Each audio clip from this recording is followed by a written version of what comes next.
Now I'd like to show you some of the actual areas of the recreational industry that Fuqua is involved in.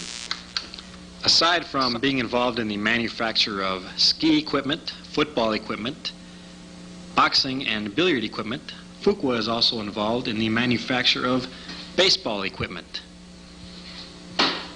basketball equipment, bowling equipment, golf equipment, and tennis equipment.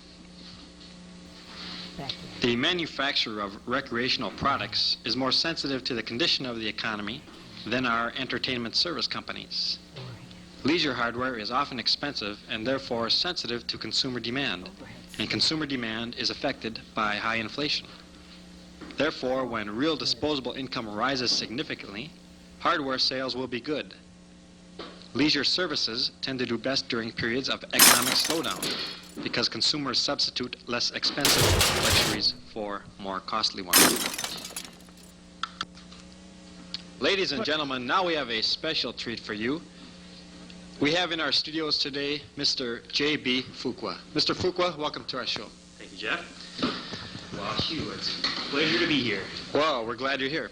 Now, I have a few questions for you, Mr. Fuqua. Shoot. I hear that you have a very complex type of theory or strategy or something or other on cash flow analysis or something like that. Perhaps you could explain that to our viewing audience. Well, certainly. Actually, it's quite easy, Jeff. There are two types of businesses, cash cows and cash hogs. You can operate and grow as your cash grows, but each day you can also milk them. Cash hogs are different and have to be fed continually. What you do with a hog is feed them to a certain point and then send them to the slaughter. Well, that must be what this diagram is all about. Perhaps you could explain this diagram to our viewing audience here. That's very good. You see, you have here the cash cows. That's the cash cow. Right. And over here you have the cash hog. Well, that makes things much clearer. Thank you very much. Now, what is your strategy when you're making acquisitions? Well, my strategy is to build a major public company by acquiring existing profitable businesses, which had been developed by other people, and getting proven management along with these companies. My theory was that buying profits would be faster and less risky than growing our own profits. I understand. Someone told me that you have five basic criteria for acquiring businesses. Well, yes, I do. Perhaps you could go into that. They're right here. I like to stay in your basic industries. That's number one. Number one. Number two is I like to buy growth-minded companies. I see. With a good track record. Number three is I stay away from the glamour fields. The glamour fields such as? Cosmetics. Okay. And I like to keep the subsidiary intact and let them run their own show. Okay. And number five, I buy no business which completed in the low price end of its market. That seems like excellent criteria to me. Might I ask you if you have any plans in the near future for acquisitions? You might give us some ideas. I notice you're wearing that hat there. Is that a clue? Yes, indeed it is. And I have some acquisitions which I'm planning on getting there, Jeff. And what would they be? Well, I'm thinking about Sturm Ruger Company, Bic Pen, AOT, ADT.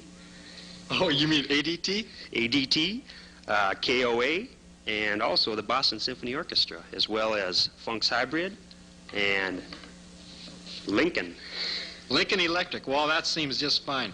Thank you very much for being here today with us, My pleasure, Mr. Fuqua. May I call you JB? Sure. JB, thank you very much. Bye. Bye, y'all. Well, folks, that about wraps up my portion of the presentation. I'm going to pass things on now to Terry Caldwell. Good luck, Terry.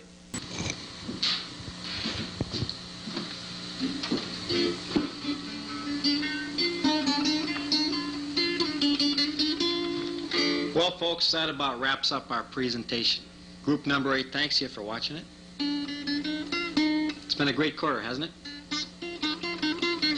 I know I've enjoyed it. And now group number 8 is going to spring for beers over at the Viking Bar immediately following class tonight. Hope to see you over there. Hey, we're having some fun now.